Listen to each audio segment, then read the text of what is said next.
think the opening movie to Parasite Eve might be one of my favorites in any video game.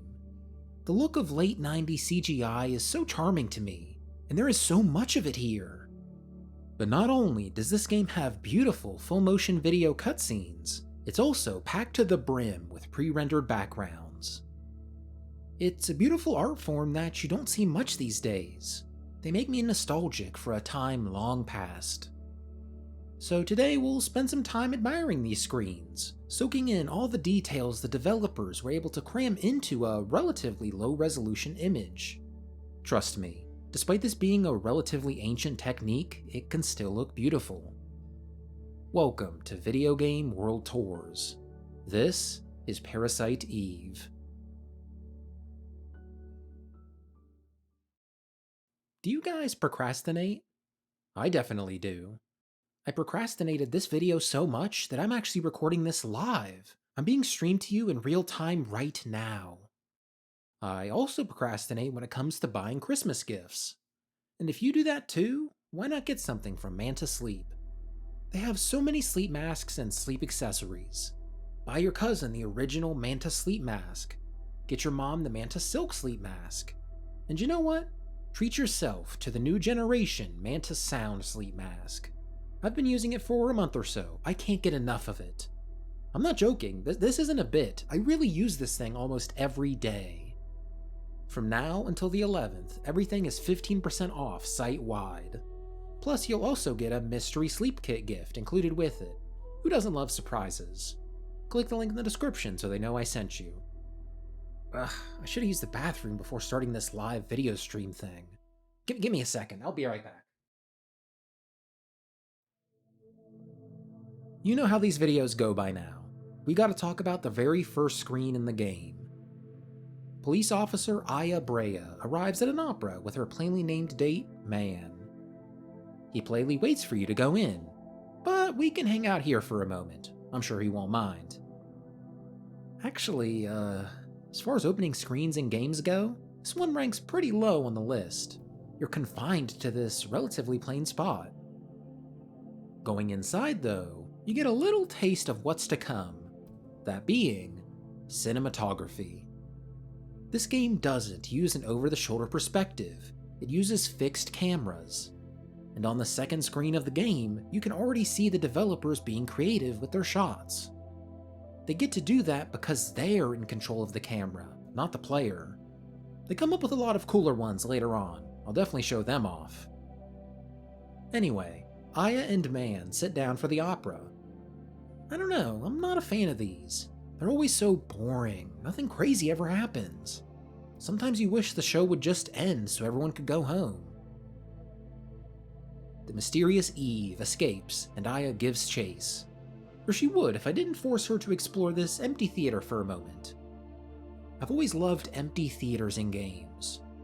I guess that's kind of a super specific trope. The only other one I can think of is in Final Fantasy VII with the Gold Saucer. I talked about it in my first ever Video Game World Tour. A fixed camera there too. They're able to make you feel so tiny because of that.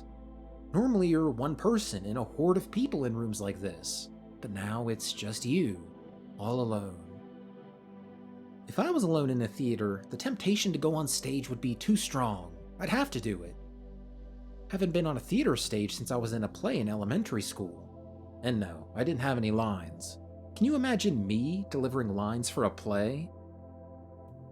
She jumps down a pretty big hole. In heels no less. Sheesh. She's braver than me. You get another cool shot here as you start out really close to the camera and walk away from it. I love how fixed camera angles turn games like this into movies almost. Games nowadays have cutscenes and gameplay separated. Cutscenes are where control of the camera is taken away, and gameplay is when it's given back. But you are never in control of the camera in games like this. They really do have to make these shots meaningful so the game doesn't feel boring the whole time. If you interact with the clothes rack in this room, a parrot will fly out. Hot, hot, help, help! The parrot doesn't have any purpose outside of saying that. Just kinda gruesome. This person's last moments are immortalized through this parrot. And it's so easy to miss too. Just a weird scene. I really love the room next door. It just feels so nice.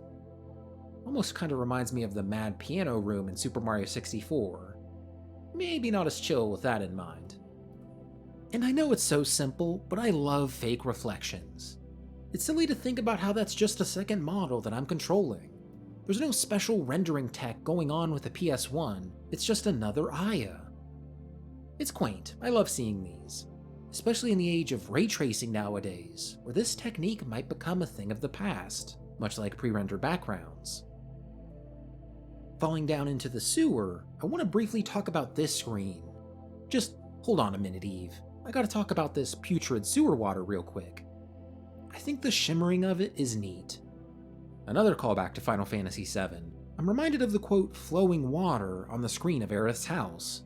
It's fun to kind of flip your mind back and forth between seeing literally what is on the screen and then giving into the illusion of the game, not letting yourself become blinded by the technical limitations of the time. This truly is shimmering water. The police station.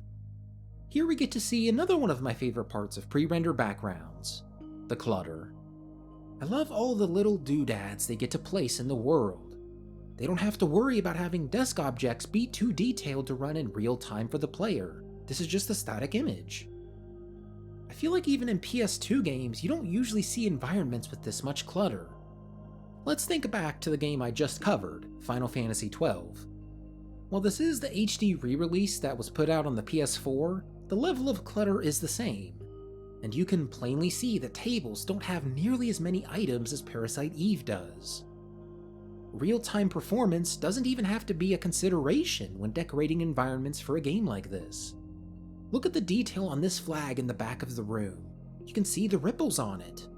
You would not see details like that being rendered every frame on the PS2, let alone the PS1. And I love how much you have to use your imagination. So many little things that you just cannot make out. Then imagine looking at this on a blurry CRT. It would look stunning, I bet. I like this room. I first discovered it super early into the game and it felt off. There's literally nothing in here. I kinda assumed it was just for decoration. Unfortunately, the story does bring you in here later. Kind of a shame. I love when spaces exist purely for flavor. The story next brings you to the museum. I love the first screen you get here. It's so grand. Aya is such a tiny little baby before this massive building.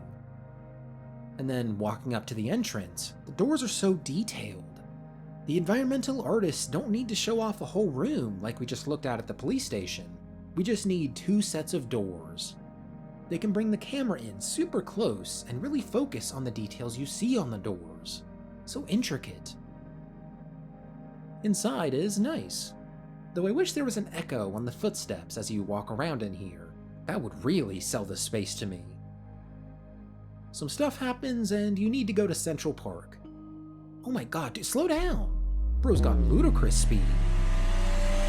Anyway, the park. I think this might be my favorite dungeon of the game.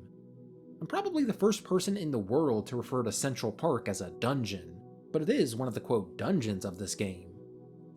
And the vibes are immaculate. I don't even know where to start. There's just so much that comes together for me here. I guess it comes down to winter being my favorite season. There is no better time of year than when there's a thick layer of snow on the ground and it absorbs all ambient noise. It is unnaturally quiet, especially at night. Stepping outside at 2 AM after heavy snow is so mesmerizing to me. Society itself is on pause until the sun rises. There's a sense of loneliness to it, but also a comfort. The coldness on my skin is overpowered by the warmth of my heart. It's calm, serene. Central Park in Parasite Eve perfectly captures that vibe. I can imagine being here in real life. It's late into the night, nobody's around, and it's eerily silent. That winter warmth comes through the screen. I can almost feel it myself. I'm not really one to get caught up in seasonal vibes in games, but I feel it here. And I didn't even plan for this to be a seasonal video. I only realized it was a Christmas game when I booted it up for the first time. I'm glad I stumbled into it. Even though I haven't had any big snows yet this year, this game, and this location specifically, got me super excited for when it will happen. This game has little treasure chests that you can open. Inside is, of course, items. It's funny that these are littered all over the game world. Right inside Central Park, within spitting distance of the entrance, is a tiny unlocked box with some ammo inside. Kinda seems like a safety hazard. And while you might point out that these are just bullets, there are plenty of chests with full-on weapons in them too. Imagine going in the Central Park Zoo and opening a geocache that has a handgun inside it. Inside the zoo, there's a tiny little area that appears to be like a park within a park. I like it. It evokes more of those cozy, quiet winter night vibes. I'll always accept those. Gonna be honest though, this doesn't really feel like a zoo. It mostly just feels like a smaller park, but with some buildings. At least that's what I thought until I entered this room. This is a zoo. You don't get this kind of greenery anywhere else in the game, considering this takes place in December. While I do love my snowy environments, I also appreciate some variety here and there. This is probably the only way they could get some green grass and trees into the world. I'll take it. I think this is a neat little scene. Something about the composition speaks to me. The buildings over there almost look like a castle. Kinda weird. And then there's this gazebo thing. It really helps the screen stick out to me for whatever reason. This game loves to hide chests. From this view, you can see that there's one there, but once you walk up the steps, the perspective shifts and the chest is hidden. It's fun that they can do little puzzles like that, thanks to the fixed camera angles. Though the spot does highlight one of my major gripes with the game. While I do love pre-rendered backgrounds, it's sometimes hard to tell where you're able to go. Like, standing here, it does not look like that you'd be able to walk through there. That doesn't look like a gap in the wall to me. Looks more like a bench. Unfortunately, just an inherent problem to games like this. Heading back and down the hill leads you to a maze of paths. Okay, my appreciation for taking a stroll through Winter Wonderlands is diminishing. It's annoying to go through here, especially with random encounters stopping you every 10 seconds. Though it does lead you to this nice scene. I particularly like the lighting. A massive shadow from a nearby leafless tree is cast. It's a nice detail to this space. Not long after that, you discover this, thing. What is this? I've been in a park before with one of these, and I never learned the name of this structure. Is this an amphitheater? I don't go outside enough to know these things. I get scary vibes from this one. I don't know, the gray material just feels like an evil gray. I don't like it. Moving on. Ooh. You know what? I'll take my chances with the scary structure. Scary monsters attack the police station. You're given access to a new area and... Hold on. Is that a door? I didn't notice this during my playthrough. It's like I just talked about. Sometimes it's hard to notice stuff with these backgrounds. And it's almost like the developers hid this. The angle of the camera makes it difficult to spot. Well, what's in there? Ooh, it's nasty in here. Definitely wouldn't want to spend a night in these cells. What am I looking at here? One of these is presumably a sink, and the other is a toilet. I guess that's the toilet. But why don't the other cells have a toilet? Do they not get toilet privileges? Through this door is an interrogation room. At least, I assume it's that because of the one-way mirror. But there's only one entrance into this room. You'd think they'd want to have a door entering from the other side of the mirror, as to not disturb the subject. But maybe this room is for something else? I don't know. Also, and I really hate to be that guy, but the room in here cannot fit this space out here. Look at the distance from the door to the corner, and look at it from inside the room. I hope someone got fired for that blunder.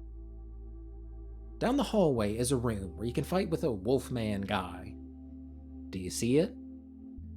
Yet again, this game has a sneaky transition area for you to go through. None of these spots I really would have noticed at first, but the game slowly trains you to look for them. It is kinda internally rewarding when you do discover them. It leads to a tiny room with some armor in it. What even is this space? Why is it hidden behind a little door that you have to crawl through? It doesn't seem that important. Next is a room that actually kind of annoyed me. It's the morgue. You enter and you fight a couple enemies. But once you defeat them, there is nothing to do in here. No items to pick up, nothing to interact with, it's just a plain room. At least as far as I can tell. I walked all the way around this room trying to find something to interact with, but I didn't find anything. It's like this game trains you to think of everything as potentially interactable. It's not like this is an old cartoon where you can tell that something in the background is going to move because it looks slightly different. Interactable bits in this game don't stand out like that.